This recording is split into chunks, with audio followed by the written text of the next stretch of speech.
Thank you so much again for having me and for this opportunity. I really appreciate it. And so I've been told that this paper might help with constructing a DSG model that central bank is trying to look at, and in terms of especially how to model informality and how to look at the importance of informality. So on one hand, it is actually this project has been published at the European Economic Review, but on the other hand, feel free to ask questions because we recently started working on a new idea that is sort of related to this. So at any rate, feel free to jump in, and any sort of feedback will be highly appreciated. It is a joint work with one of my co-authors, Guan Yang, who's currently at Colorado College. And I do prefer J instead of Jaroslav, since it's much easier and I think easier to pronounce and remember. So anyways, in this project, we look at the differences in business cycles between advanced and emerging market economies. So we kind of look at the small open economy literature, and the literature documents, it is well known that there's various unique features when it comes to looking at the business cycles in emerging markets, especially compared to the advanced economies, small open advanced economies. So first, it is well known that business cycles are more pronounced, more volatile in emerging markets. And in addition to that, though, there is this excessive consumption volatility puzzle that for many emerging markets, consumption tends to be more volatile than output, which goes against the standard, RBC economic theory, which implies that households or consumers would prefer smooth consumption, so consumption should be less volatile than output. Another among various features that are unique or salient to emerging markets is the fact that the trade balance is strongly countercyclical in these countries compared to advanced economies. Now, in this paper, we show that despite the typically more pronounced or more volatile business cycles or fluctuations in emerging markets, these countries exhibit unemployment rate that is typically less volatile, actually, and surprisingly less countercyclical than in advanced economies. Okay. So we look at, in other words, the distinct unemployment rate dynamics in emerging markets compared to advanced economies. So we try to understand, what brings about these differences in unemployment rate dynamics in emerging versus advanced economies, right? So first, we connect the salient features of unemployment rate dynamics across small open economies to the size of the informal economy. It's well known that informal economy is very sizable, usually much larger in emerging markets. And we hypothesize that a large, or to a large extent, distinct unemployment rate dynamics in emerging markets may stem from the larger informal sector in these countries, where by informal economy or informal sector, we can think of value-added production by firms that goes undetected by the government, so it's untaxed, and or employment of workers by the informal sector that, so that we can think of their employment as not covered by the usual labor market regulations. So to better understand the distinct unemployment rate dynamics pertinent to emerging markets, especially compared to advanced economies, we built a small open economy model that is extended with an additional sector, where the additional sector is meant to represent informal activity, in other words, informal sector. And to be able to look at unemployment rate dynamics, of course, we built search and match frictions, but we assume that those search and match frictions, given the empirical evidence that they're much more prevalent in the formal sector, search and match frictions are pertinent to the formal sector, while the informal sector is for simplicity assumed to be frictionless or without any labor market frictions. So let me give you the overview of the main findings. So first, from the empirical side in the data, we connect or link the distinct unemployment rate dynamics across small open economies to the size of the informal sector. In particular, we show that there is a strong association between unemployment rate in terms of its countercyclicality and volatility and the size of the informal sector. So we show that as the size of the informal sector increases, the unemployment rate becomes less volatile and less countercyclical. Jay, let me ask you something there. So, so I've been reading a little bit about this informality issues, and I know there are two issues, right? So one of the things, the existence or the size of the informal sector, and the other thing is how it is measured in the data. So I know that countries try really hard to make to try to figure out like how much of the production is. So I guess my question is, do you have any idea whether it's the real size of the sector or the percentage that is measured, the one that is affecting this, or both, or how does this depend on that, on whether the informal sector is badly measured, or And that's a great point. So we use in the data, we'll show that we use the Schneider et al. Measures of informality that indirectly try to measure or capture the size of the informal sector by using the dynamic mimic approach that assumes that informality is this latent variable. But we check that those measures are highly correlated with some alternative measures of informality where you're trying to capture or gauge the extent of informal workers in the total employment, or model specific measures of informality using a DSG model to try to back out the size of the informal sector. Now, in the model, to be upfront with you, we assume that for calibration purposes, we assume that informal sector is measured as informal employment being a fraction of total employment. Mm-hmm. And to one of your questions raised about measurement, we do some exercises in terms of, so in the baseline model, for simplicity, for expositional purposes, we assume that none of the informal sector is captured in the national accounts, right? We take this stark assumption, kind of following some of the literature, but then later on we relax this assumption and we try to shed some light, in terms of the mismeasurement, whether of the informal sector, informal employment, or national account variables such as output, consumption, net exports. What role does this play in terms of looking at the aggregate fluctuations? Mm-hmm. And we do show that in general, when countries arguably spend more resources and capture a larger fraction of the informal sector, in other words, larger fraction of the informal sector is included or measured in those national account variables, it lowers the volatility of those variables just because of the nature of the high substitutability between consumption and formal and informal consumption. So I may maybe get into more details, I guess, later on, but I hope this answers your question, sort of, Marianne. Yes, thank you. All right. So based on our model from the theoretical environment, we show that accounting for the informal sector provides an additional way of labor adjustment, adjusting labor market flows for the household. So for example, in the presence of shocks, the informal sector can allocate or attract displaced workers from the formal sector, and hence, in general, accounting for the informal sector reduces households' dependence on the unemployment rate margin.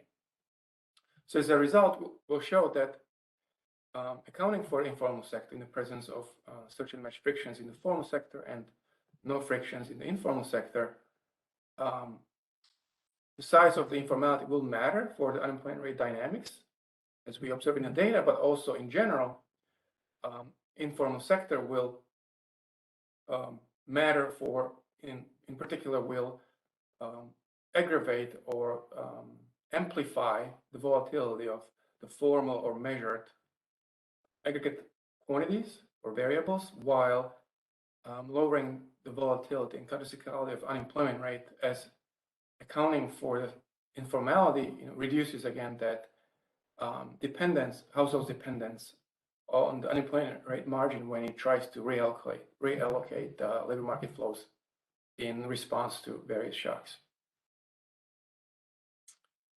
So literature is pretty vast when it comes to small open economy literature, especially in emerging markets.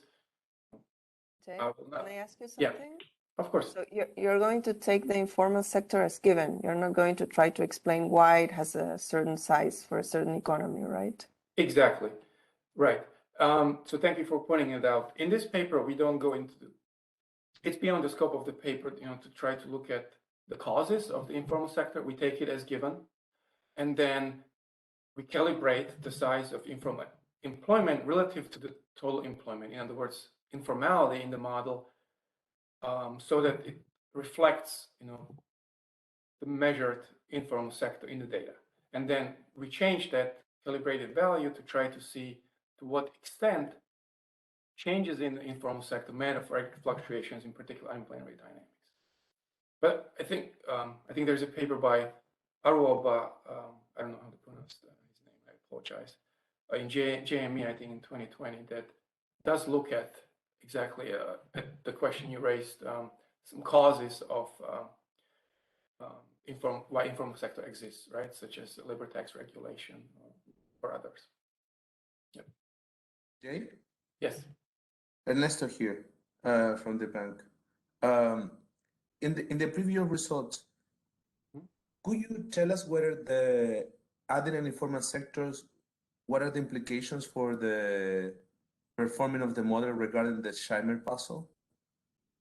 And what I mean is that, does the model help you to reconcile the formal sector statistics with the predictions relative to what is observable to solve the Scheimer puzzle or not? So my understanding is that, of the Scheimer puzzle is that unemployment rate is not volatile enough, right? But what we show in this model that we have no problems replicating the observed volatility of unemployment rate. And we could have done maybe a better job in terms of addressing the Scheimer puzzle, but given the nature of the informality, the informal sector that it's lacks any frictions, it helps the household adjust or respond to the shocks. And by that nature, it increases the volatility of unemployment and helps the model to account for or generate the observed volatility of unemployment.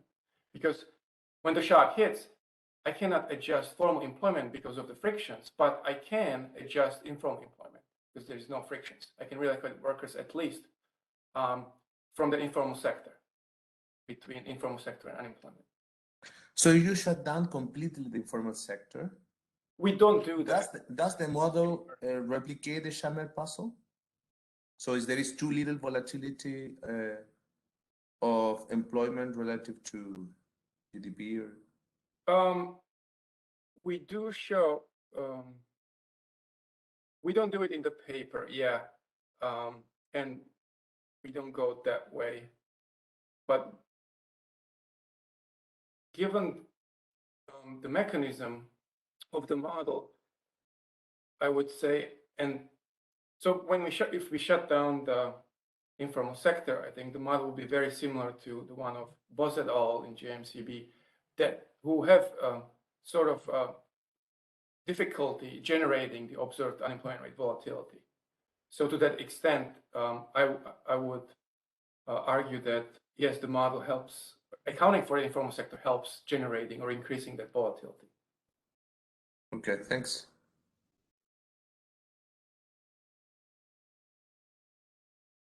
All right, so let's start talking about the empirical evidence. The data comes from IMF when it comes to the national account variables such as output, consumption, and exports, and unemployment.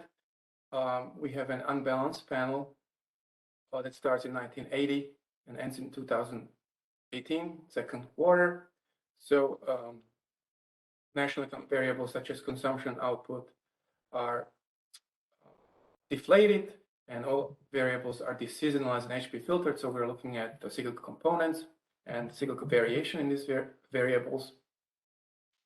Data on informality come from Schneider et al. So there's advantages, disadvantages when it comes to looking at cross countries versus a specific country. We're trying to account or explain, try to understand this heterogeneity in unemployment rate dynamics across small open economies.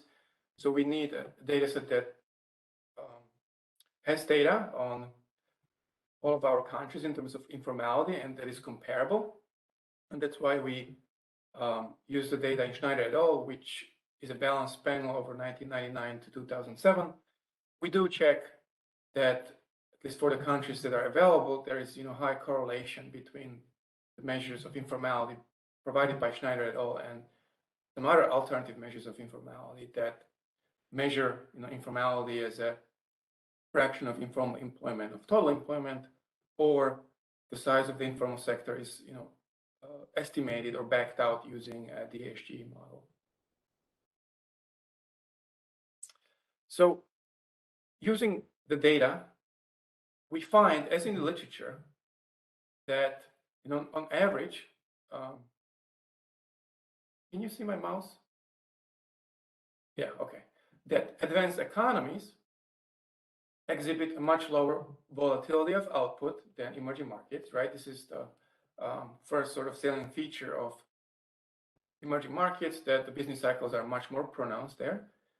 Now, in terms of volatility of unemployment, though, we find that in absolute value and also in relative value, unemployment rate is less volatile, surprisingly, at least ex ante, in emerging markets than in advanced economies. We also show that unemployment rate is significantly less countercyclical on average in emerging markets compared to advanced economies. And informality, on the other hand, on average is considerably higher in our group of emerging markets than in advanced economies, where countries are divided into two groups based on data availability and following related studies. So we end up with 14 advanced economies listed down here, and also happens to be 14 emerging markets listed up here. So what we do next, we try to relate unemployment rate dynamics across small open economies, across 28 small open economies, to the size of the informal sector. So here's the first finding. When we look at the relative volatility of consumption to output versus informality, we find this strong negative relationship across the group of small open economies. In other words, the larger the informal sector, the smaller, the lower the relative volatility of output, of unemployment rate to output. Right? Similarly, when it comes to the cyclicality of unemployment, as the informality or size of informal sector increases, countercyclicality decreases. In other words, the correlation between unemployment rate and output becomes closer to zero, or in magnitude decreases. Any questions about the empirical evidence, the data?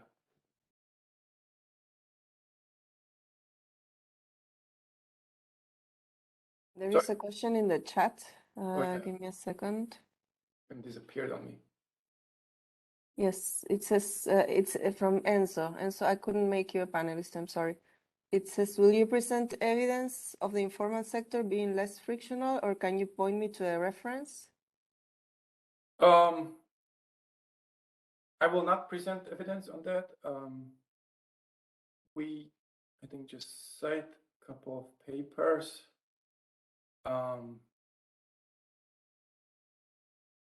So, for example, Urrutia and Leva in their recent JIE sort of imposed the same assumption, but they consider self-employed workers instead of firms, informal firms. There is a model by Ulisea, JDE, that talks about the degree of frictions in Brazil in informal versus formal sector, and sort of tries to shed light on this issue. That helps, and I can maybe look for more, because I apologize, I don't remember all of them from the top of my head.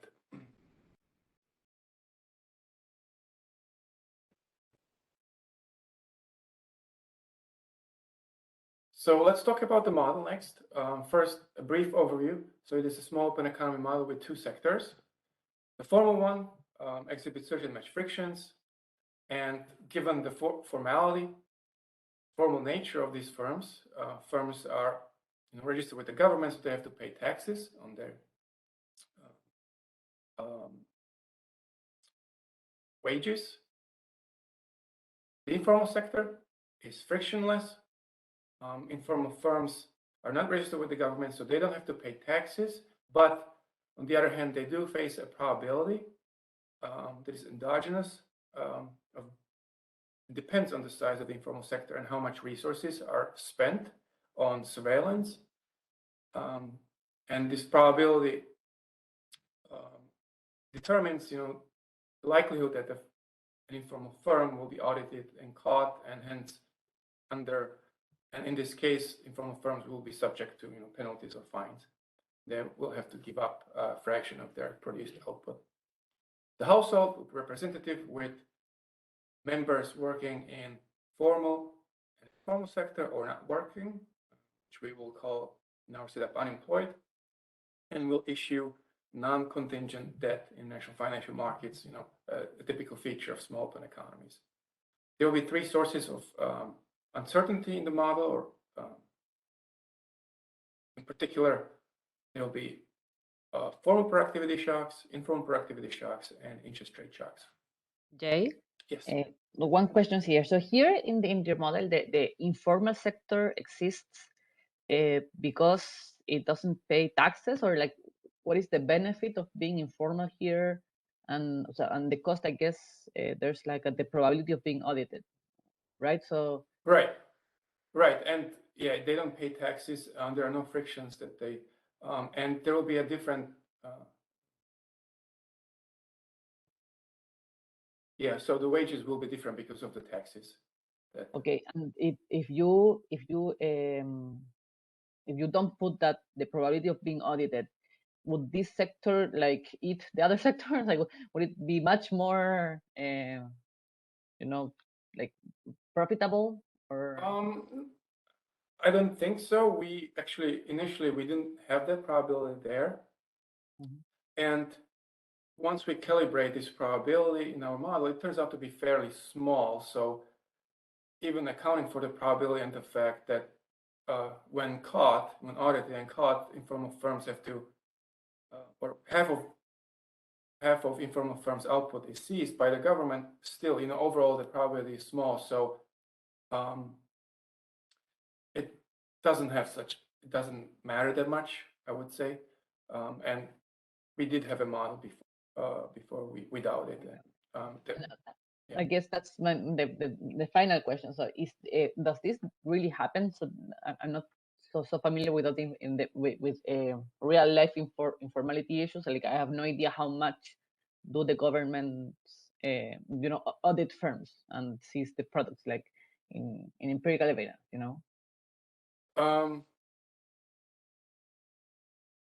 I guess government in general, so it may be, of course, country specific. So I can't speak to that really, but I guess in general, government tries to make sure that firms are registered with the government, right?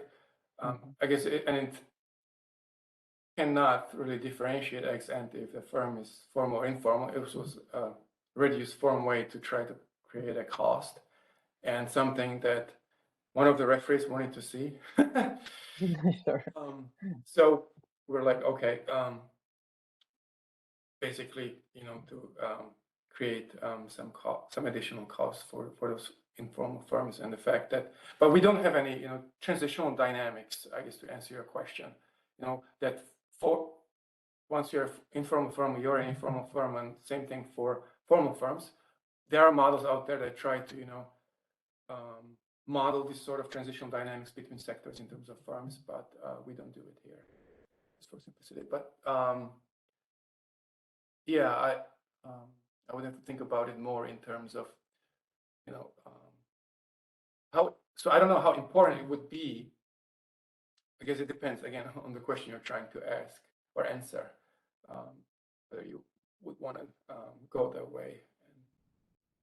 And allow. No, I was just like concerned about the profitability of informality here, like that you, but yeah, so you right, it's yeah, it's all fine.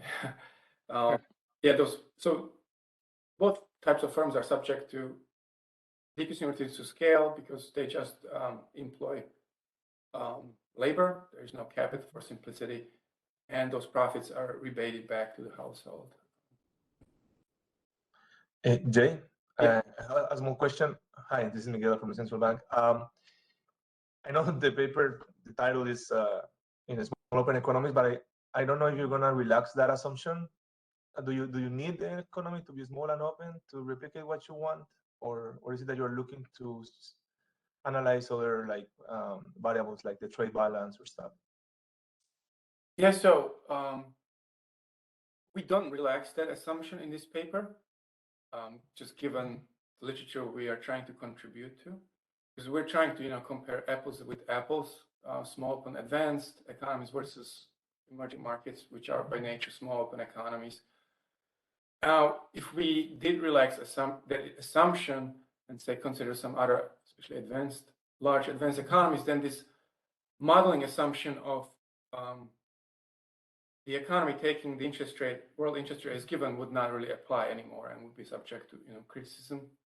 And I guess the model would have to be modified, and I think that would be sort of beyond the scope of this paper, but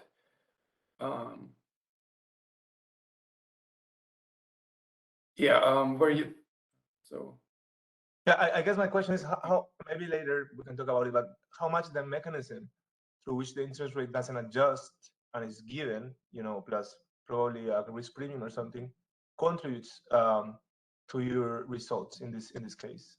I see. So we do have interest rate shocks, right, in the model, which are exogenous given the small open economy, and just capture these fluctuations, these exogenous fluctuations, international investors' preferences, for emerging market debt or the probability of default. But we do consider a version of the model in which we shut down those interest rate shocks, and the results are very similar.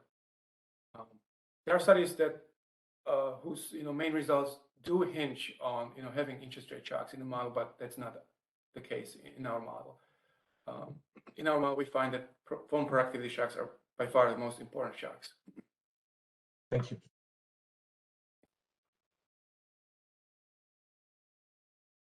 All right, so let's talk about search and matching, which happens in the formal sector. So formal firms each period post vacancies V, and then there are two groups of household members that search and can try to find a job in the formal sector. So we call them searchers, and they include non-working household members or unemployed and informal sector workers. So as you can see, we assume that both unemployed or not working and informal sector workers can search for a formal sector job. Now, this is motivated by empirical evidence on labor market flows for Mexico, where we find that flows between unemployment and formal employment, and also account for a similar fraction of formal employment variance as flows between informal employment and formal employment. So it seems to be pretty common, that informal workers tend to also search for a formal sector job. Matching happens via the constant returns to scale matching technology, with omega capturing the efficiency of matches and alpha m the elasticity of matches. As a result, we can define probability that a vacancy gets filled, Q, as the ratio of number of matches relative to vacancies, and a probability that a searcher finds a job, in other words, P, as the ratio of number of matches relative to the number of searchers, which is unemployed and informal workers. Labor market tightness then can be defined as the ratio between vacancies and number of searchers. Each period, matches can be dissolved with some exogenous separation rate S. Once there is a separation or dissolvent of the matches, then formal workers can go to the informal sector or become unemployed, not working, and then can again start searching for a new job, looking for a new job the next period. So let's talk about the formal sector firms, which are subject to the search and match frictions. So they choose vacancies, how many vacancies to post, to maximize their profits given by output minus net of minus labor costs plus the taxes on the wage bill minus vacancy, cost of posting vacancies plus the expected discounted present value of future value of that match continuing to the next period. Formal output, YF, depends on the formal productivity, ZF, which follows the standard AR1 process, and on formal employment. So we assume, for simplicity, abstract from capital and assume that there is decreasing reduced to scale, where the next period's formal employment depends on number of matches, formal employment that remains until the next period with 1 minus S probability and plus probability of a vacancy being filled times the number of vacancies posted. Jay, let me interrupt you a little bit because I keep thinking something that you mentioned, like the previous slide. So you said that the informal workers are also looking for formal jobs, right? Right. So does this mean that they earn less in informal jobs than formal jobs, like always? Why would you do that? Why would they do that? Yeah, I think when we look at the ratio of formal wage to informal wage, it's greater than 1. And that doesn't depend on the, because you have productivity shocks that are specific to each sector, right? Right. So that doesn't depend on this, on that productivity shock. So it's always going to be the case that, because I can think of like at some point, there's a productivity shock in the informal sector, and then the formal workers would be looking as well. They don't have to look, right? So they just get the informal job if they want, I guess. But it would be the opposite, or there would be a case where the informal workers would not want to go to the formal sector, I guess. Right. I mean, so it depends if there is a match or not. Yeah. So we'll look at informal productivity shock that will, and even in that case, because of the search and match frictions and the high substitutability between formal and informal consumption, yes, there will be an increase in informal employment, informal output in the informal sector if the informal productivity increases. But because of the decrease in formal consumption and informal consumption, this shock will increase the stochastic discount factor, which makes posting vacancies more, incentivizes formal firms to post vacancies. So there will be actually a small expansion, even in that case, of formal employment and formal output. So even in that case, there will be informal workers searching for some formal sector jobs. Okay, so if you would like measure productivity per worker in each sector, you will always find that it's greater in the formal than in the informal, I guess. Yeah, I mean, I don't think we did that explicitly, but I guess that's what we would find. Yeah.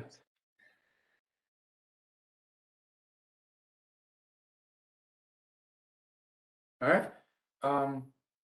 So formal firms profit maximizing implies the standard free entry condition, where the marginal cost of posting vacancies must be equated to the expected discounted value of the additional formal worker employed, where that marginal value of additional formal worker is given by the marginal product labor for the formal sector minus the wage rate, plus the probability that the match will continue for the next period. Informal sector firms is a simple standard static problem where informal sector firms choose informal employment to maximize profits every period, subject to the fact that there's a probability pi a with which they will be audited and caught, and hence in this case they will have to pay a zeta fraction of their output to the government. In other words, zeta fraction of their output will be seized by the government. So PC here captures just the relative consumption price between formal and informal consumption. Again, informal sector firms are subject to their sector-specific productivity shocks and use informal labor to produce informal output that can be used for informal consumption. Mm-hmm. Is there? I have two quick questions. The first one is related to the problem of the informal sector. So I think I understood wrongly at the beginning that the informal sector was the size of the informal sector was exogenously given. I think because of this problem is endogenously determined in the model, right? I'm sorry, it's really hard to see you. I only gathered that size of the informal sector is exogenous determined, but Gonzalo, I think there's an issue with your mic. Maybe you can disconnect your mic or connect it again, because it was really hard to understand you. Sorry. Can you hear me better now? Yeah. Yes. Okay, great. Sorry for that. No, my question was related to how the size of the informal sector is determined in the model. So at the beginning, I thought that it was exogenously given, but looking now at the informal sector problem, I think it's endogenously determined in the model, right? So we calibrate the size. So in steady state, it is pinned down to match the informality in the data. So Ni over N, in other words, fraction of total employment in informal employment, will be equated to an empirical counterpart in steady state. But then, of course, that will change when there is a shock, right? Around that steady state, that ratio, given the response of informal versus formal employment, that will change along that steady state in terms of. So I imagine that you are following, like in Boran Arova's paper, that he uses he talks about the institutions proxied by the rule of law in the data to say that the probability of being audited in different countries is going to be different depending on the institution, the specific institutions in each country. So I imagine that you use those parameters to pin down the size of the informal sector, right? No, we don't do that. No? Right. So we'll show that pi a is endogenous, but it will depend on the size of the informal sector or informal employment, Ni, and also the amount of resources that is spent to surveil and audit the firms, so government spending G simply, but in steady state, Ni over N is calibrated to a certain number to match the informality size in the data. Okay, I see. And the second question is related to the question that Ernesto did at the beginning, related to the Chimer puzzle. So I saw that you are working with a multi-worker firm framework, right? Because you have diminishing return to scale in the formal sector. So you are setting the wages using the marginal worker, right? Yeah. So the formal wage will be determined by Nash bargaining because of the search Nash frictions, which will be exactly. We'll see a convex combination of two things. Yeah. So I'm thinking because it's in this paper by Elsby and Michael, 2016, I think, that when you do this kind of wage setting, you get more rigid wages. So that helps to solve or to deal with the Chimer puzzle. Because the higher wage rigidity, and I don't know, because exactly that is one question that you want to address with the model. I don't know if that matters for the results, because you are going to get a higher wage rigidity because of the size of the informal sector, but at the same time because of this procedure to set wages in using the marginal worker. It could, yeah, I think you might be right. We don't report, I think, we don't report moments for wages, especially formal wages. The data is not great for earnings, especially in emerging markets. There's another study that talks about this, but yeah, I think we do find that wages are less volatile in the data than in the model than the data, I think. Something which speaks to what you just pointed out. Yeah, that they're rigid. And that might be helping us, yes. Okay, thanks. Jay, let me stop you again, because we have another question from Juan Guerra that his mic is not working, so I'm going to read it for you. So I get the intuition on the empirical results that the unemployment rate is less volatile than in emerging markets due to informality, but there are papers that argue the opposite. Unemployment in emerging markets is highly volatile. For example, Finkelstein Shapiro, JDE, 2018. What's your position on this discrepancy?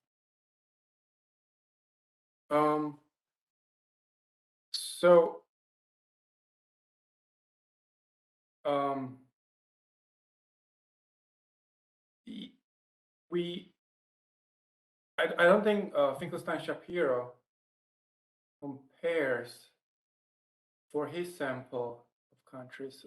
I think he only looks at emerging markets, and he does not shed any light in terms of the differences in unemployment rate volatility between emerging and advanced. So we don't argue that in absolute terms unemployment rate is not volatile in emerging markets. We're arguing that in relative terms, relative to advanced economies, it is less volatile. And at least, for our, of course, caveat is that this holds for our sample window and a sample of countries, but it should be representative. And our results are sort of largely in line with another study by Boss et al. In JMCB that provides some moments for unemployment dynamics between advanced and emerging markets. I hope that helps.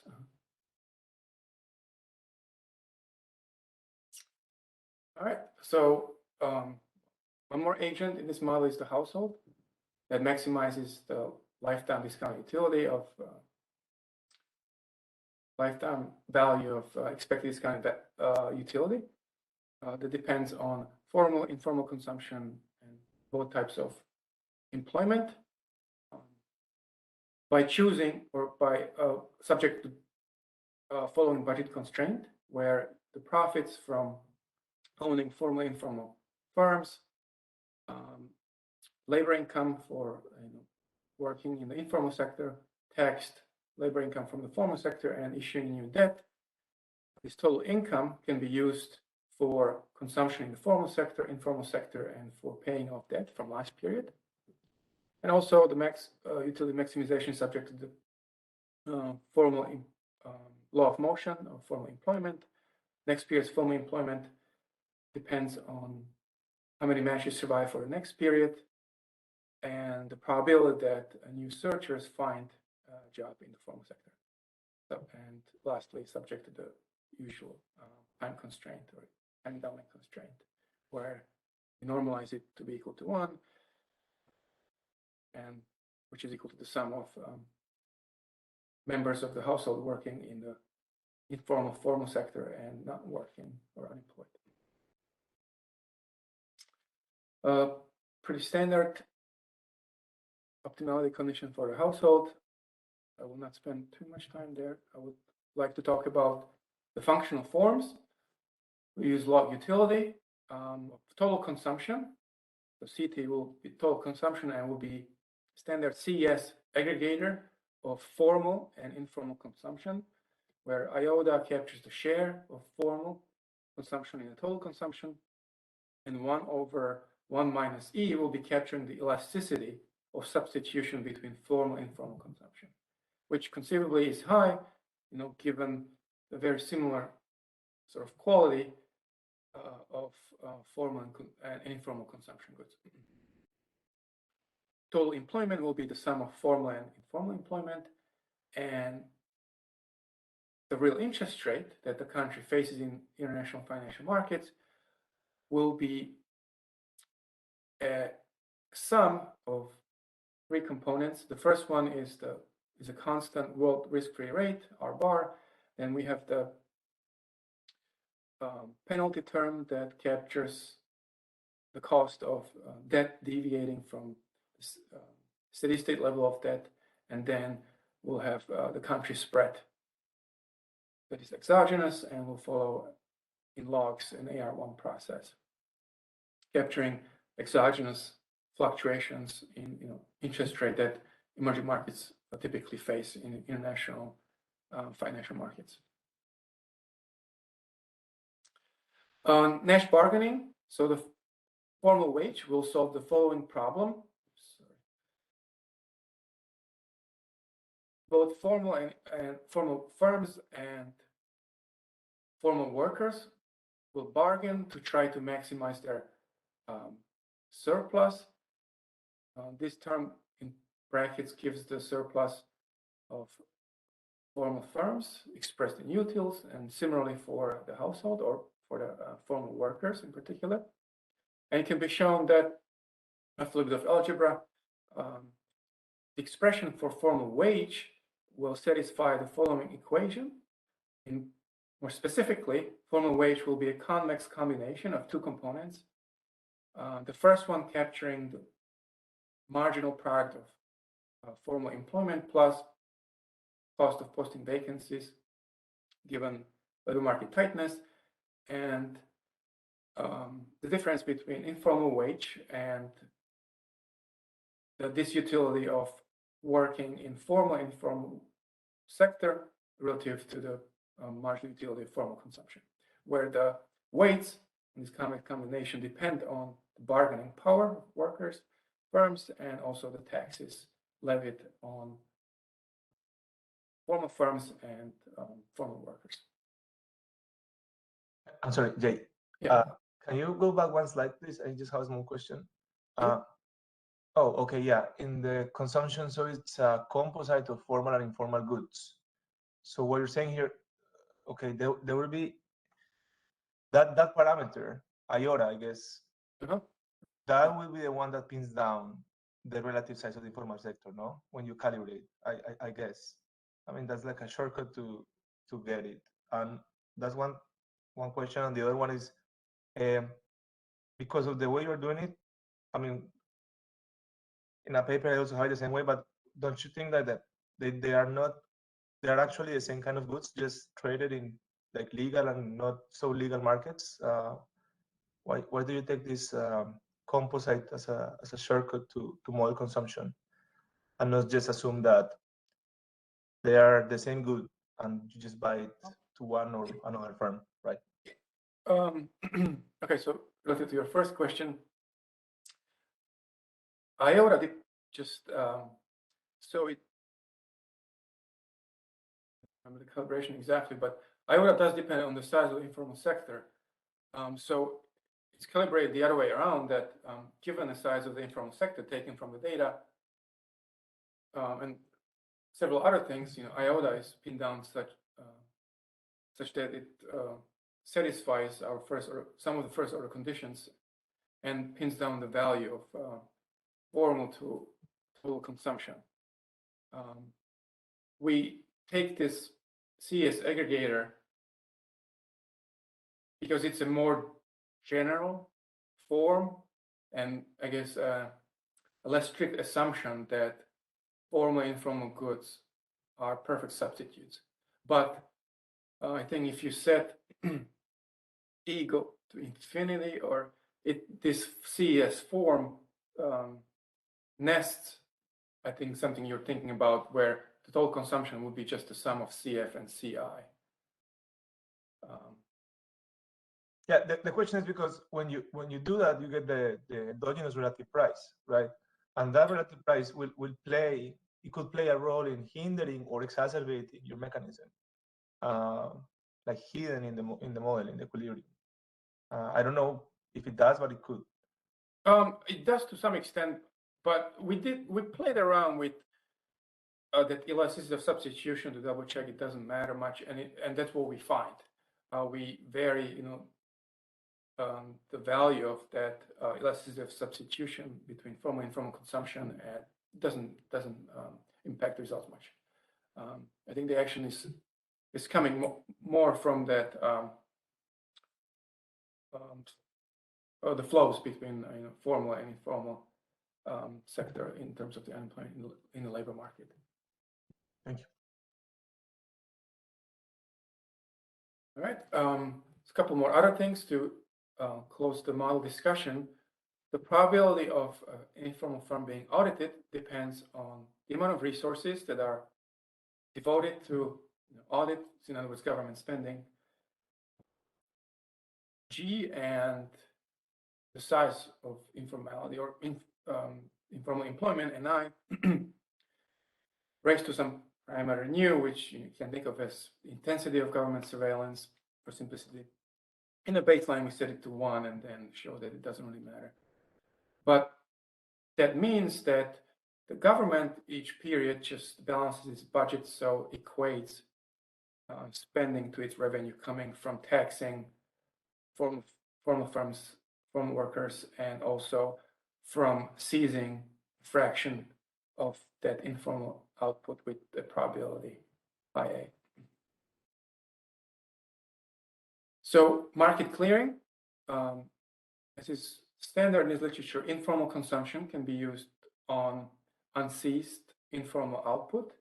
This fraction of informal output is left after part of it is seized by the government when firms are audited. And while the formal output can be used for formal consumption, government spending, net exports, and to cover the cost of posting vacancies, reflecting the fact that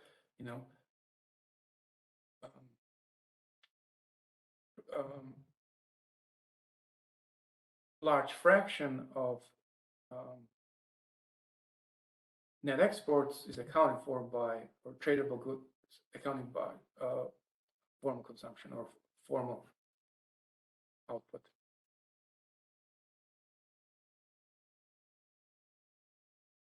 All right. Calibration. So I have maybe 20 more minutes, I guess. So there's quite a few parameters. Now, we calibrate our model to a representative emerging market, Mexico. So most of the parameters are standard and or taken from the literature that tries to provide empirical estimates of these parameters for Mexico. Jay, Yes. let me ask you something before. So one of the things I've been thinking about this informality literature is that at the end, the informal sector is like a non-tradable sector that is badly measured, right? So I guess my question is, would you get the same results if you just put like a non-tradable sector? Like, what is it different for this to be informal than just a non-tradable? So what does the informal point, makes a difference? So, yeah, I mean, that's a good question. And I'm not sure if I can answer that. Because I mean, yeah, you could think of it really in sort of an extreme of the informal sector as just being in a non-tradable sector, which is, also in line with empirical evidence provided for several of Latin American countries.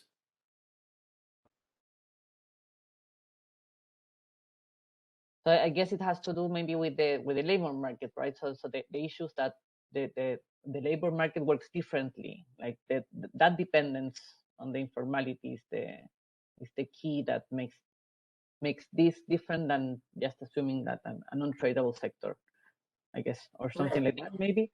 Yeah, I'm not familiar with say unemployment rate dynamics in the presence of tradable, non-tradable goods. But in this sense, you're right. Yeah, that most of the action is coming from this difference in frictions between formal and informal labor markets, and difference in terms of gross labor market flows between or among the sectors and unemployment margin. So, thank you. Yeah, so it's a very interesting question, maybe worth exploring further. So maybe let me talk about the exogenous processes here. So in the baseline, for simplicity and to be conservative, we just assume that the formal and informal productivity technology shocks are symmetric and uncorrelated, and we calibrate the formal productivity shock such that the model replicates the observed volatility and persistence of output in the data, which leads to following two values for the persistence and volatility of the formal technology process. The persistence and volatility of country spreads is estimated using data on sovereign bond yields or bond spreads for Mexico from 1999, I think, to 2018.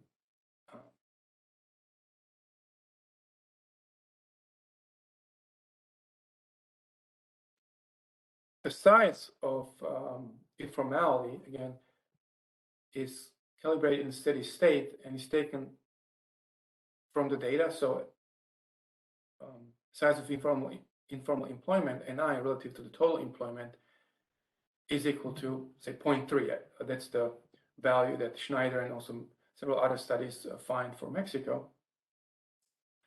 And we also use the fact that the steady state value or the long run average value of unemployment rate for Mexico is, I think, around 3.8%. And that's the value also given for you in the data in the steady state. These two equations then help us to pin down corresponding value for informal employment and formal employment using the time constraint. All right, so first let's look at the model fit. So how the model performs in terms of trying to replicate the observed second moments for Mexico in the data. So, okay. Yes. Sorry, a quick question. So can you go back one slide? Yeah. It's just to be sure that the labor market tightness in the model is or the job finding probability is exogenously given, right? It's Yes, yes. calibrated to. Yes, Okay. yes. Yeah. On both, also the separation rate. So you will not have dynamics in the labor market coming from these two variables, right? Right. P, Q, and S are all just set to a value from literature. Yes. Okay. Thanks. All right. So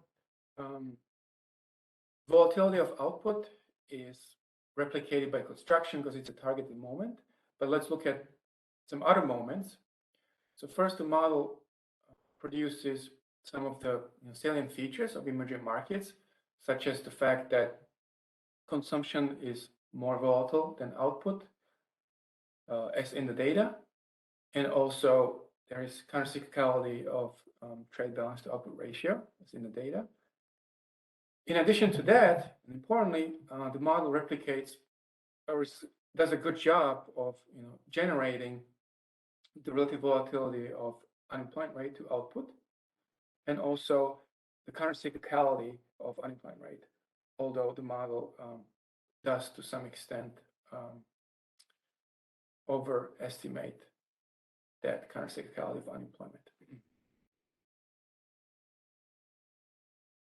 So what we do next, we try to...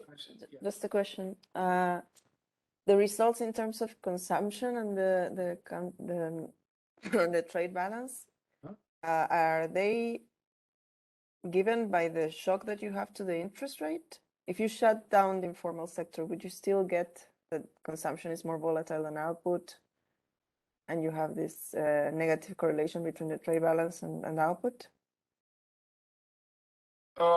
So interest rate shocks help, but even without interest rate shocks, we are fine on those dimensions. But I think we are not as close to the data as with interest rate shocks. Qualitatively, we're still fine. If we shut down the informal sector, or we show that as the informal sector decreases or even is measured better, the volatilities decrease, not just for output, but also for relative volatility of consumption to output, to answer your question. Yeah, what I'm trying to say, I guess, is what makes an emerging small open economy here. So you have several ingredients, right? You have the informal sector, that's one, that's the new part. And then you have certain shocks like the interest rate shock that have been shown to help in these dimensions, to account for business cycles in emerging economies. So what I'm trying to see is which of the ingredients here are helping you generate the numbers that you're showing. I guess that's what I'm asking. So, both ingredients help, but interest rate shocks on their own would not be successful that much at all. They help when we add interest rate shocks.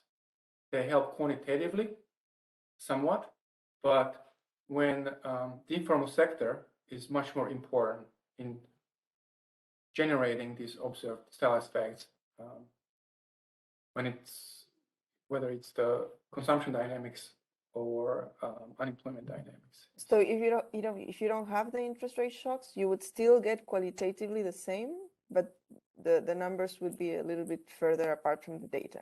Is that the case? Yeah. Let me see. Yeah, so we consider, I don't have it in slides, I think, but without interest rate shocks, consumption is still more volatile than output, but the number somewhat decreases to 1.04, all based on calibration. And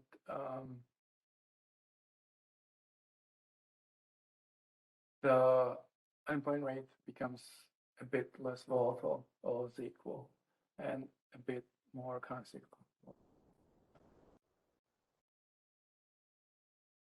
Okay, thank you. Just to make sure that I understood correctly, so here the baseline, the output is only formal output, right? Yes, yes. As well as right. consumption. So, but unemployment, it's unemployment of both, kind of, right? So it's.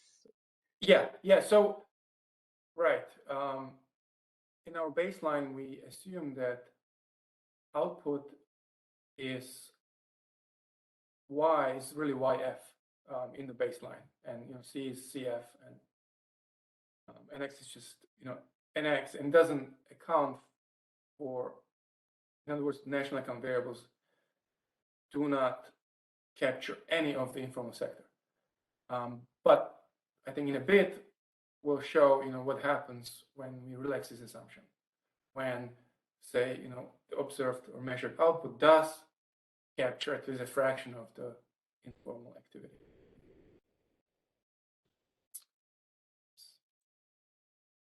All right, so, what we do next is try to capture the extent to which the size of the informal sector matters for the dynamics in unemployment rate across the small open economies. So what we do, in our baseline, informality is 0.3, which is the value for Mexico. In other words, Ni over N is equal to 0.3. So this is what we mean by taking the size of informal sector as given or exogenously in the steady state. And in our exercise, we vary the size of informality from all the way from 0.1 to 0.5. So what we do, we change this fraction, right, from 0.1 to 0.5 by the increments of 0.1, and so informality changes, and we also use the time constraint to back out, to use these two equations to find the corresponding value for informal and formal employment, while leaving unemployment in the steady state unchanged. This helps us to look at the model performance in terms of the degree that of variation that it captures in relative volatility of unemployment as the size of informality changes compared to the data. So the black line is the line generated by the model when we change the size of informality, 0.1 to all the way to 0.5. And the triangles and the dots are just the data points that we have seen before. You can see that the model does a decent job of generating that negative relationship. Although you could argue that it's not a perfect fit, right? So, because that slope of that line in magnitude is a bit smaller than what we saw in the data. Overall, the model does a good job of capturing that variation, relative volatility of unemployment rate, for a small size of informality, that relative volatility is about 0.6 and goes almost to 2.5 as the size of informal sector increases. In terms of capturing the heterogeneity in cyclicality or countercyclicality of unemployment across countries, the model does even a better job in terms of producing the positive slope between the size of informal sector and cyclicality of unemployment. In other words, as informality increases, unemployment rate becomes much less countercyclical. So let's look at the mechanism. A few more minutes left. To this end, we'll look at the impulse response functions of formal and informal variables to the three types of shocks present in our model. First, let's look at... Sorry, one thing that I didn't get is whether the two productivity shocks are correlated. Yes, so good question. They're uncorrelated. In the baseline model, then we assume some correlation or even a common productivity shock to show how the results change. So in the baseline, we assume that all three shocks are independent or uncorrelated. And a 1% increase in formal productivity makes posting vacancies more profitable, so it leads formal firms to increase vacancy postings, which leads to an increase in formal quantities. With a lag, because of the frictions, there is an increase in formal employment, and on impact, formal consumption and output both increase, while the informal quantities decrease. In other words, household reallocates members away from the informal sector to the formal sector. Now, on impact, though, given the search and match frictions in the formal sector, household first has reallocates informal workers to unemployment. So unemployment increases on impact, but then once the formal employment is allowed to adjust over time, unemployment rate decreases as workers are reallocated to that formal sector to take advantage of the higher productivity. Now, importantly, we compare the impulse response functions in our baseline model, which is the blue solid line that has an informality of 0.3, to a model that features a much smaller informal sector. In particular, we set the informality to 0.15. We see that a smaller informal sector amplifies the responses of the informal quantities while dampening the responses of the formal quantities. So in other words, we can look at it from the perspective of the household. A smaller informal sector means that household depends more or has to rely more on the unemployment margin to adjust or relocate its members to the formal sector. So a smaller informal sector leads to a more pronounced decrease or response of unemployment in response to the formal productivity shock.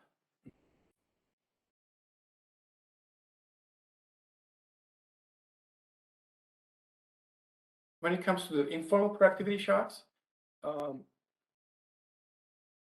informal productivity increases the productivity in the informal sector relative to the formal sector. So it increases on impact informal quantities or variables, including output, consumption, and employment. And the household, in response to the informal productivity shock, increases its informal consumption, and due to the higher substitutability between formal and informal consumption goods, the household decreases formal consumption on impact. Now, the responses of formal and informal consumption increase the stochastic discount factor that formal firms use to value their future profits. So the responses of consumptions actually make the future profits for formal firms look more profitable, which increases a little bit incentives to increase vacancy postings by formal firms and leads to a small expansion of formal employment and formal output. At the same time as household reallocates, tries to relocate members to both the formal and informal sector, but mostly to the informal sector, there is a large decrease in unemployment rate.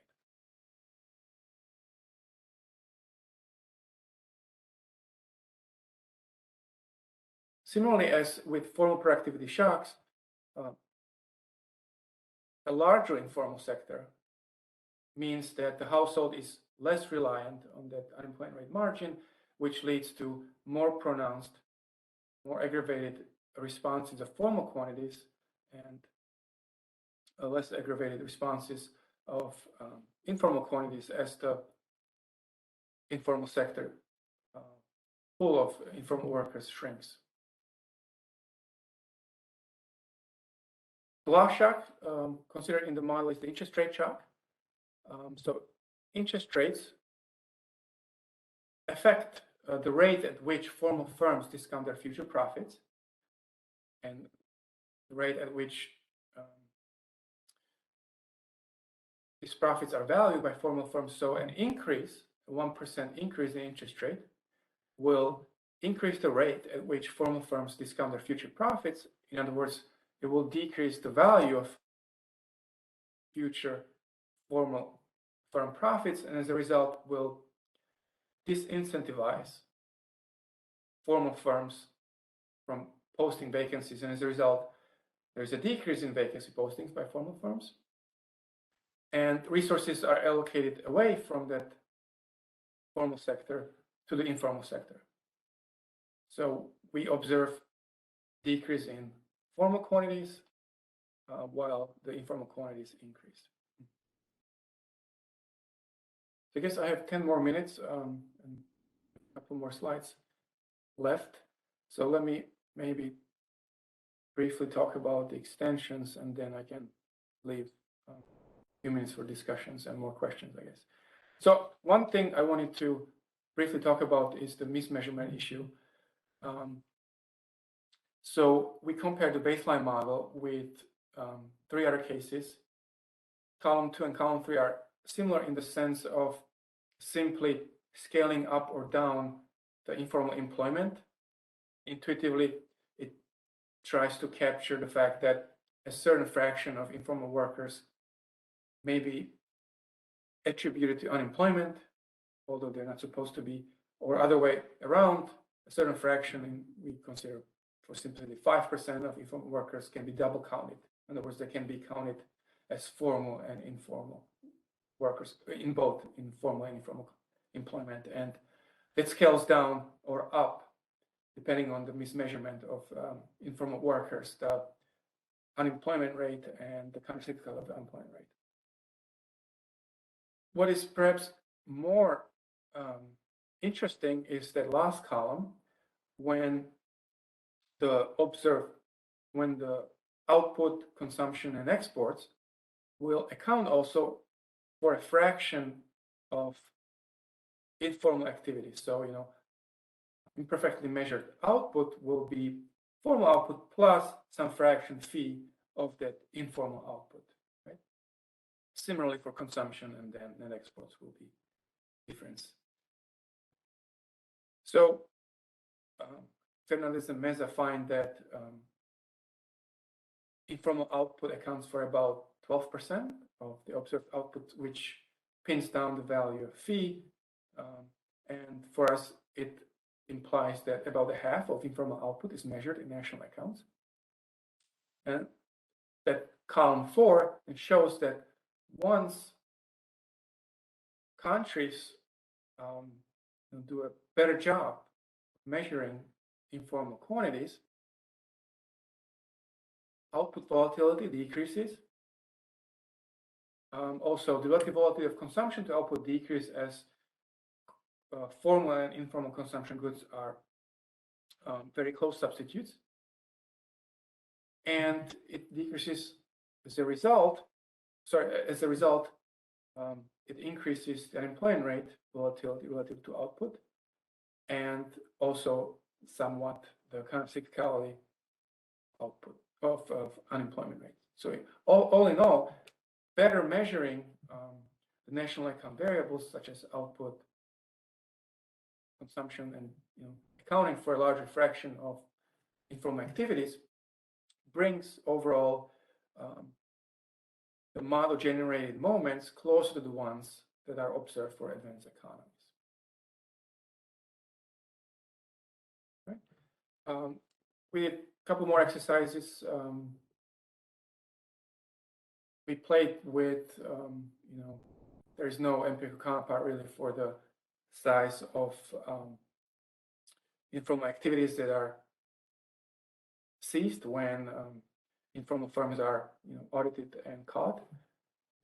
We find it's, if we increase it from 0.5 baseline value to 0.9, it doesn't matter much, as you can see, because the overall long run or the steady state probability of being audited is quite small.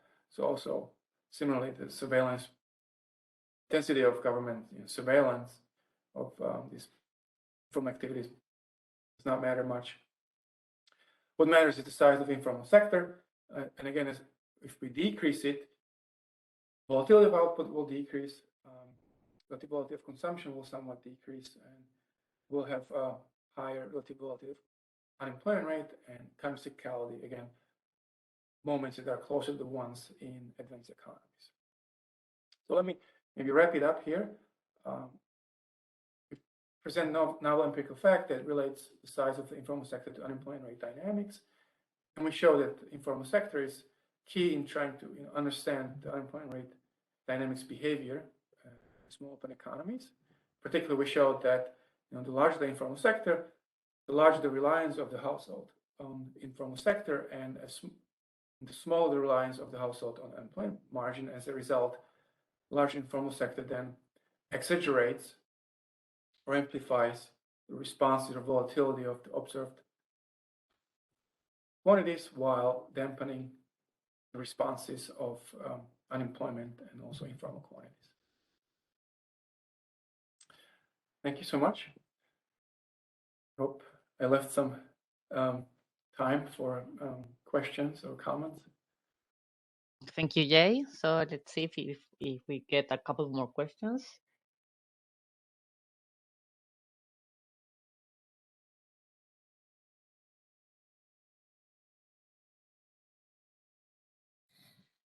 Hi, I have a small comment regarding the. So I was thinking there is a paper by Markus Boschke where he tries to argue that the size of the he doesn't talk about the informal sector, but he talks about self-employment, which is kind of a similar thing. So he says that the size of the informal sector or the self-employment is going to depend on the frictions in the labor market. So countries like emerging countries with larger frictions in the labor market sector are going to exhibit a larger size of self-employment with respect to advanced economies with smaller frictions in the labor market. So that is related to your argument, but instead of the explanation is instead of coming from the size of the informal sector by itself, it comes from the degree of frictions in the labor market. So I think it's a good reference to have in the radar. Thank you. Yeah, I'm not aware of the paper, so if you maybe email it to me, that would be great. Yeah, sure.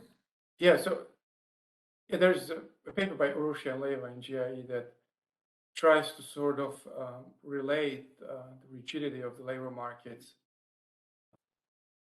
to the size of the informal sector, and to some extent sheds light on a related issue, but not quite. They don't really they're silent in terms of the degree of frictions between the two sectors. Yeah, thank you for that. So can I ask you something? I want to see if I am understanding correctly the idea related more to the second bullet, to business cycles in emerging economies. So there are a couple of views of why business cycles are different in emerging economies with respect to advanced economies. One is this story about the trend being different, the trend shocks being different in one type of economies versus the others. Another story is through the shocks to interest rates, the financial frictions. And you are proposing a third view that would have to do with the existence of the informal sector and the informal sector not being measured correctly in the data, basically what Mariana was asking at the beginning. So if you were able to actually measure this correctly, then you wouldn't have differences probably in volatility of consumption in emerging or advanced economies. Is that correct? Yeah, I mean, those differences would be probably much smaller. Much smaller, okay. Yeah, much smaller. So it has to do with not being able to see this sector properly, to measure this sector properly. Mm-hmm. That's one takeaway there, definitely. Okay, thank you. It is both, I guess, right? So the existence, because Right. what we were talking about since the beginning, right? So there's an issue about how much informality there is in the economy, and there's the other issue of how much of that informality you can actually measure. I Right, guess right. The combination of the right. size and the measurement.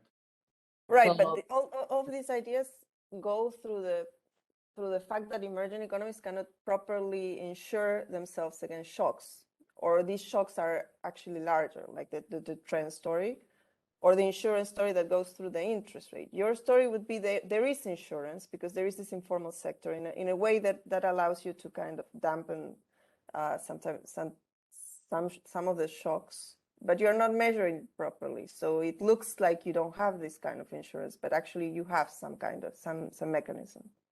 Right. Is that right. correct? Yeah. Yeah. That's a nice way to put it. Yeah. okay, so to put that further, all else equal, if you could measure the informality sector by the same degree in all the economies, which is, you know, it's not the case, but if it were, you wouldn't see this in the data, or you would. So I guess that's the question, like how much of the difference in advanced versus emerging comes from which part, right? So Right. The issue is, yeah. So the issue is that when two things are happening at the same time when looking at advanced and emerging markets, right? I mean, one is that in emerging markets, the sector is larger, but also, in addition to that, a smaller fraction of that informality is included in national accounts, because arguably emerging markets spend less resources to try to do a better job of measuring informal sector. So, yeah, maybe it's something it's something that could be done to try to maybe quantify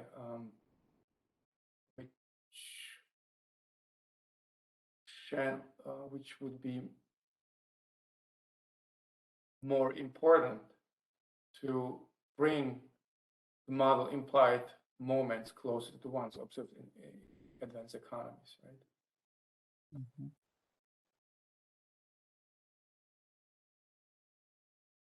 Yeah, we have not looked at the case, to be honest, or I don't remember the results when,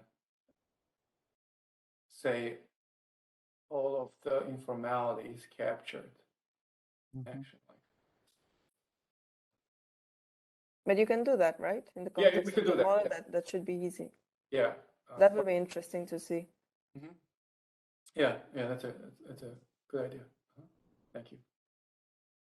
Okay, I think with that we finished. So thank you very much all for coming and hearing Jay. And for those of you that want to keep asking him a couple of questions in these off hours, please stay tuned. We're gonna stay here and we're gonna go to practice session so we can make arrangements. Okay.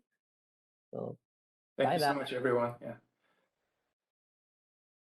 Bye. Thanks.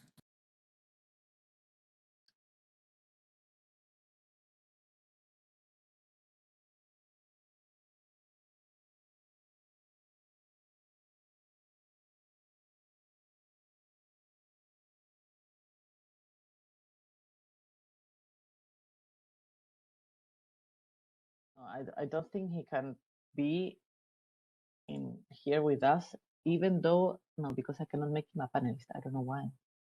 So this WebEx is terrible. So sure, thank God that you haven't used this before. I don't know why the bank keeps using this. It's because of some security reasons, you know, that we have to use this. And last time, well, when was it? I had a meeting with Google Meet, and it didn't work at all. So there's stuff that, you know, it just doesn't work. But the WebEx, it works quite okay, but sometimes it happens that I cannot, you know, add people or do stuff, and I have no idea why, and I don't know how to control it. Yeah, that's unfortunate. We use Zoom, fortunately. Yeah, Zoom works much better, but yeah, it's very straightforward. Let's see.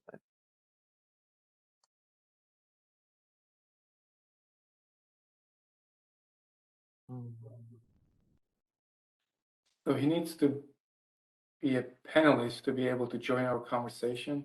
Yeah, so I think he can listen to, he can hear Oh, us, he can but hear I everything cannot- now. but he cannot talk. So You would have to type. yeah, that's what he's saying. He can see us and hear us because I ended the practice session, so he can, I see. but he cannot Oh man. talk. But if he cannot talk, that's something will work. Okay, he's gonna come in outside. So we have this system, Citrix. Maybe you've heard it too. That I can connect to my job wherever I am. Also like to the hard disk, hard drive, and everything from the bank. But for some reason, when you connect to that, it doesn't work. Some of the stuff. Mm-hmm.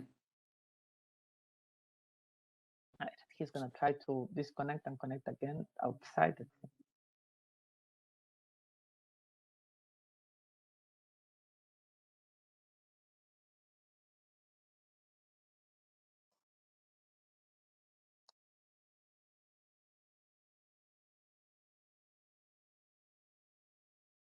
Yeah, so now he's not here anymore. Mm-hmm.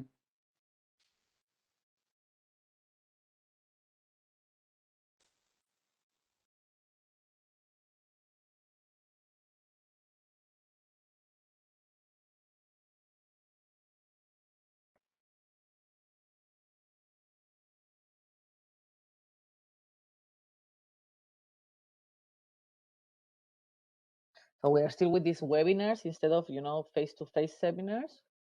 There he is. No, he cannot do anything. And it's still, so we used the mask like a lot. So Bernabe is right, I think like 2 offices from me, but every time I'm with him, I have to wear my mask. I see. So that's why, no, he's not. I'm gonna tell him to come here. Okay. Yeah, so our university actually dropped the mask mandate like a month ago. When did they do that? Yeah, a month ago. So since A then, month ago? yeah, a month ago.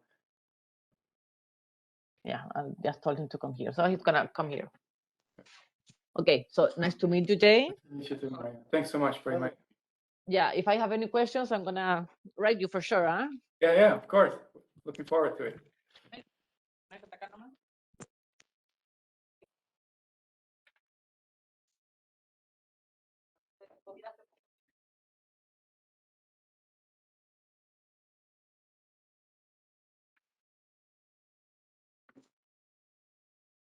Hi Jay, sorry for the.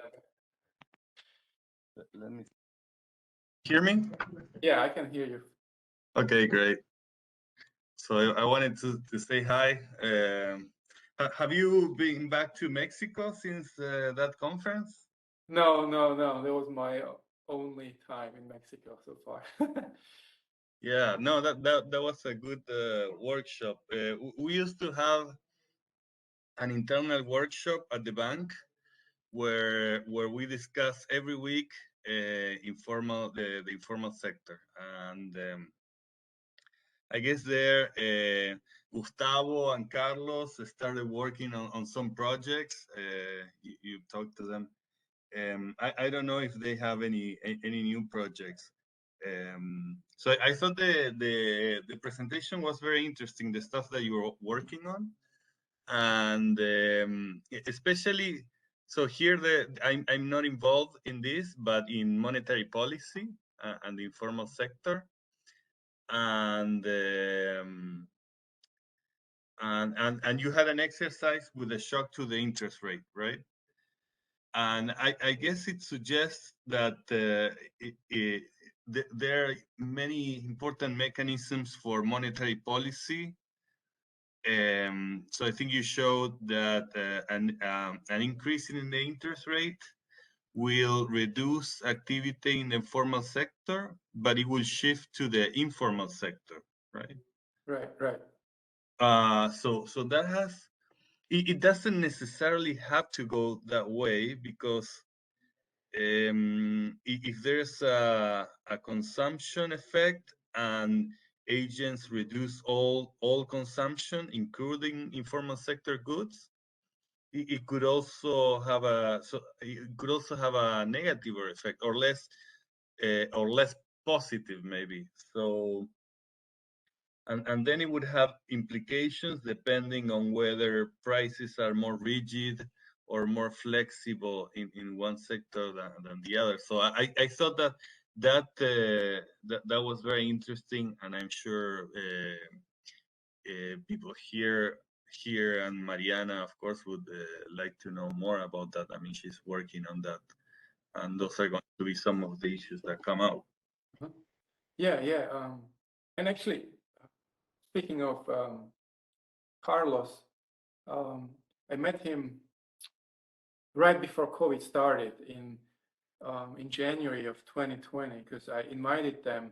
I organized a session at the Eastern Economic Association conference that was in Boston, and there used to be, at least, maybe there still is a direct flight from Mexico City to Boston. So I invited them to present their paper that ended up in JIE. So Carlos came. Carlos was the one who came. We presented our now EAR paper, and there was another person, Carlos John Gibson, and that he looks at the young versus old educated workers and the steady state things, and that paper is currently on the R&R at RED. But it was a great conference. Next time I'll think of you too, if you're interested in coming to the U.S. And if at some point we organize something and the COVID gets better, because I think it'll be. I really enjoyed my time at the Bank of Mexico. Yeah, it was a good workshop. So yeah, I really liked these kind of internal workshops. Yes, actually, I'm working. So I have retaken a project that I had. Different type of literature. So all the papers that we were talking about are about business cycles and shocks and so on. So I'm working on a project that I had in the macro development literature. Misallocation, aggregate productivity from dynamics, that sort of literature. So that project has been substantially revised. It was a bit frozen for a while, but I like the direction it's taking now. So I study financial frictions and size-dependent distortions. And well, everyone knows about financial frictions, but I don't know if you're familiar with the size-dependent literature, size-dependent distortion literature. So based on the firm size, the resources are misallocated, or? Yeah, the idea is that in developing economies, the larger firms might face higher taxes or more regulation, which is like a punishment for being big and productive. So that has different effects. That what it does is that it affects firm size. And there's a lot of evidence that firms are smaller, and that's pretty much a stylized fact. It also potentially affects firm growth, so that it's related to the life cycle of firms literature. And so right now the direction it's going is have a pretty rich quantitative model. And the idea is to look at the interaction between these two firms, between these two distortions. And also, I don't think I have seen a paper that looks at how size-dependent distortions affect the size of the informal sector, right? Because if you punish the bigger firms, you're going to have more workers in smaller firms, in less productive firms, in the informal sector in general. So this is like the literature you mentioned today, that in the papers that look at business cycles, they often take the size of the informal sector as given, or there's some parameter, but they don't go much into the different determinants. No, and this literature is complementary in the sense that it tries to understand what are the important factors for explaining that. Yeah, so that's what I was working on, and yeah. That sounds interesting. What's the name of that work? So it's on my website, but I don't have a new. Oh, okay. I don't have a. Unfortunately, I was gonna show you in Overleaf, but this is not my I don't want to touch anything. I guess I could go open Overleaf here, but I don't want to touch anything in my. Yeah. I don't come here very often. My office has a lot less decoration, but here it's very nice. But I have a presentation. Maybe I can send it to you. I don't want to take a lot of your time, but if you ever have some additional time, or when I make progress, I'll be happy to share that. Yeah, I'll be happy to look at it. I'm not that much into the literature at all, but I'll try my best to understand and give you some feedback if possible. Yeah, I mean, so I guess when you show your papers and they're about questions about business cycles, some questions come up that are more related to the other literature, and right. Sometimes when I present my work, I get some questions that's more related to the business cycle literature. But yeah. Okay. Well, great. It was great seeing you. You too, Bernabé, and thanks so much for coming. So you left Bank of Mexico around in 2019? Oh yeah, I didn't tell you the story. I left in yes, 2019. That's right. Okay. So you like it there now at the Bank? Yeah.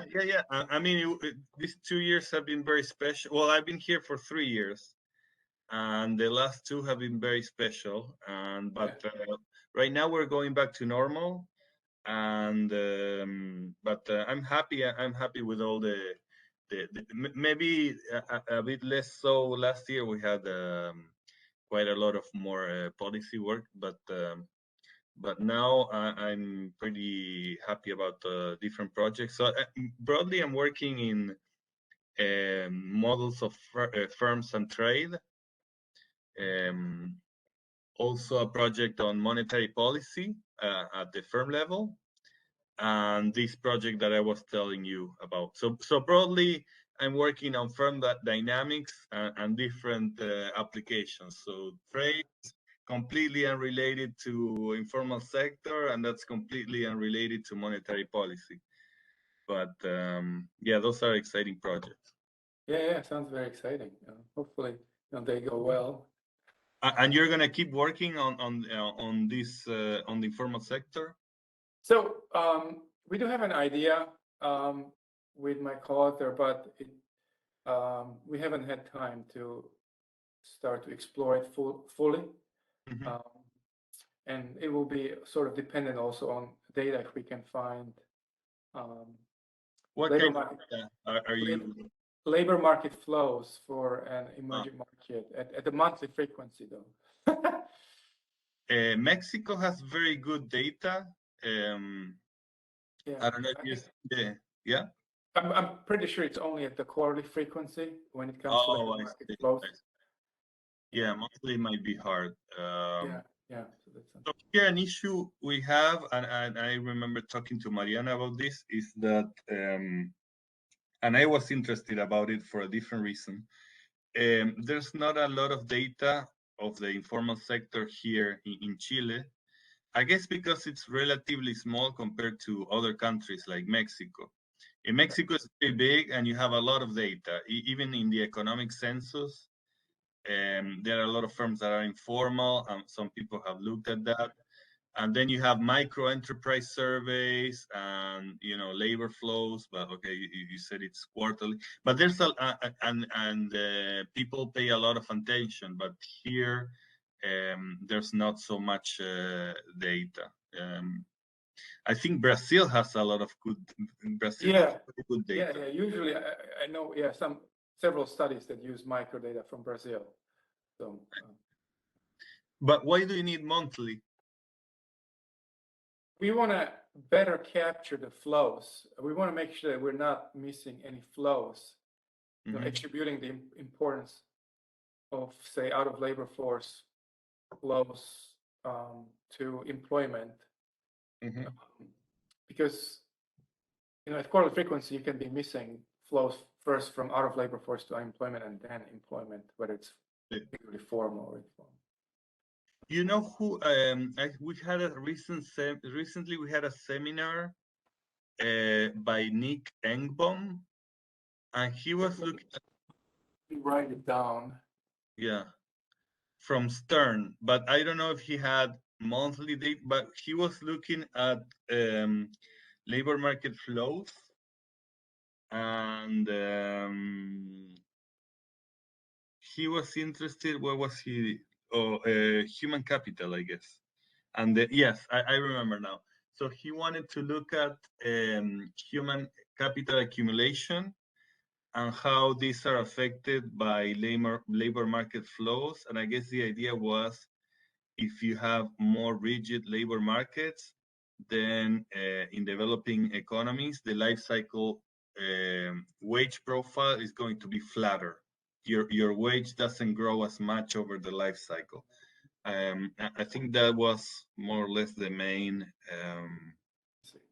goal. Maybe he has, so for sure he has looked at data for different countries. Can you spell his last name? It's Nick what?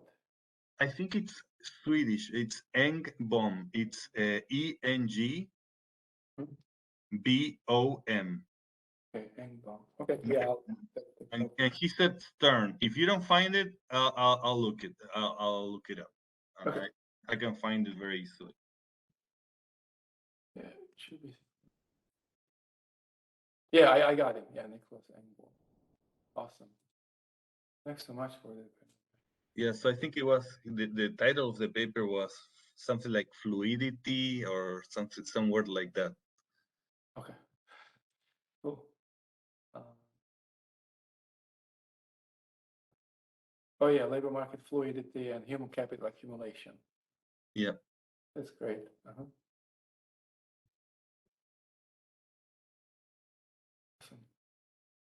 Okay. Well, thank you so much again, Bernabe, for comments and taking your time to meet with me and just chit chat a little bit.